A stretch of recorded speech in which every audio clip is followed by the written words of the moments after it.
Scoots Lyndon. I work for Roger Glover with Deep Purple. I'm his bass tech.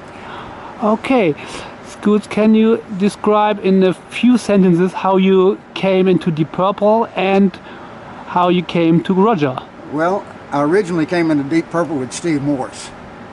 I worked with Steve back in '78 with a band he had called Dixie Dregs. And I started out as road manager.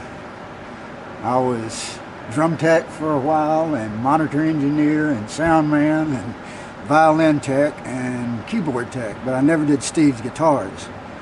And I got off the road when my son was born in '91 to watch First Steps and hear the first words. And then Steve's manager, Frank Solomon, and I stayed in touch. And he called me and was looking for a guitar tech. And he knew I wouldn't go back out on the road, but asked me if I knew some, and I said, sure. And I started thinking about it. And I thought, well, I've seen the First Steps and I've heard the first words, and maybe it's time to go back out on the road. So I gave him 3 names, and one of them was mine, and Steve picked me. And so I started trying to learn how to be a guitar tech. And I had 2.5 months to do so, and I knew a bunch of guitar players and techs. So they showed me the ropes, and I did Steve for 9 years, and then my son got to be a teenager, and I got off the road. And the reason I came back out here, Roger and I had gotten to be good friends, and I found out that Mickey Lee, who was doing Roger, was retiring. And so Tommy told me about it, Tommy Alderson, and asked me to come back out here. I didn't think it was a good idea since I was 60 years old, but I'm having a blast. It's great working with Roger, real easy.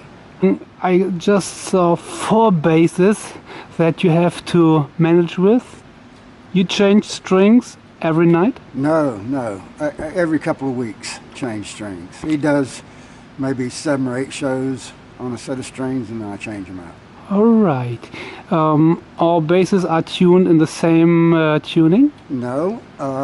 This one, his main one, stays in standard tuning, and this one's tuned to standard tuning, and this one's tuned to standard tuning. This one is a drop D on 1 song and in D tuning on 2 songs, and this becomes tuned to that during those tunes in case we have a problem. So this is the backup at all times, and this is also a backup to this one when he starts the show, and whenever it's not tuned to something else.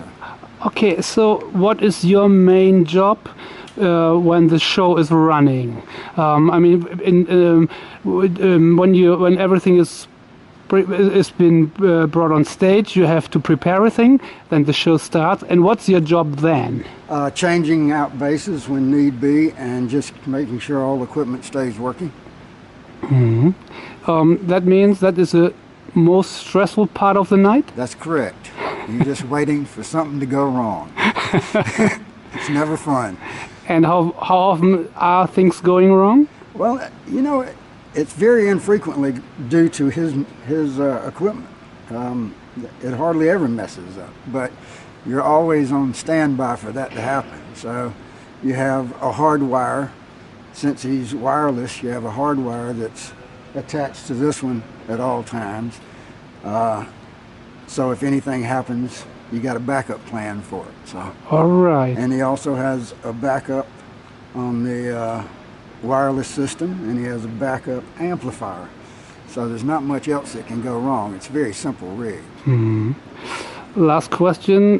Could you describe the worst case scenario, and did it already happen? Well, lots of worst case scenarios, unfortunately. But, you know, it's never that bad. It just seems that bad at the moment, you know, because every second seems like an hour when you're on stage and something's gone wrong. You know, you just feel, you know, horrible if you can't get it done that quickly. So there's been times when several things go wrong back to back. You know, it makes for a long night. Okay. Thank you very much. Wish you a good show tonight and not the worst case scenario. Thank you very much.